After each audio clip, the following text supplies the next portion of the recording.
जेमा काली सबैमा यो कतिले चिन्नुहुन्छ चिन्नुहुन्न यसलाई चाहिँ इभिलाई भनिन्छ। नराम्रो नजरबाट प्रोटेक्ट गर्छ भनेर चाहिँ मार्केटमा छपछप्ती हल्ला छ।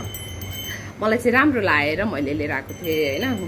रुमलाई चाहिँ सजाउनलाई बडो राम्रो छ हेर्नु न, ब्लू कलरमा हैन, बडो एट्र्याक्टिभ छ नि त।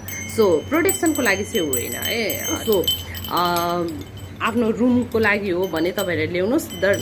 बट यो अहिले म्याक्सिमम चाहिँ ब्रेसलेटहरुमा अनि रिङहरुमा चाहिँ युज भइराछ है।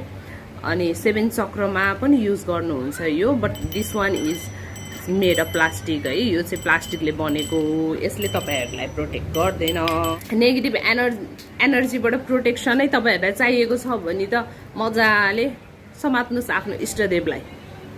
चिन्नुस् आफ्नो इष्टदेव को हुनुहुन्छ हैन। इष्टदेव भनेको चाहिँ तपाईको पास्ट लाइफ हैन, पहिलाको जन्मबाट कनेक्ट भएर आउने एउटा एनर्जी फर्म हो के, जुन चाहिँ तपाईको पास्ट लाइफमा चाहिँ तपाईले उहाँको म्याक्सिमम मन्त्र जप साधना गर्नुभएको थियो र अब तपाईले उहाँलाई चिनेर यो तपाईको लाइफमा तपाईले इन्क्लुड गर्नुभयो भने चाहिँ उहाँको थोरै मन्त्र जप गरेर उहाँ एकदम प्रसन्न भएर तपाईहरुलाई उहाँको मन्त्रको एनर्जीले चाहिँ बरु प्रोटेक्सन गर्छ, ना कि यो प्लास्टिकको इभिलाइले हैन।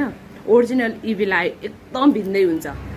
हजुरले आफ्नो इष्टदेवलाई चिनेर इष्टदेवको मन्त्रलाई मजाले जप्नुस्, नाम जप्नुस् हैन, मजाले उहाँमा समर्पित हुनु हो भने जस्तो सुकै भयानक नेगेटिभ एनर्जी किन नहोस्, डरलाग्दो नेगेटिभ एनर्जी किन नहोस्, उहाँले प्रोटेक्ट गर्नुहुन्छ। उहाँलाई एकचोटि समातेपछि फेरि छोड्ने होइन क्या। हाम्रो त फेरि मन एकदम चञ्चल छ नि त, आज यो भगवान भोलि त्यो भगवान पर्सि त्यो भगवान गर्छौं, त्यो नगर्नुस्। आफ्नो इष्टदेवलाई चिन्नुस्।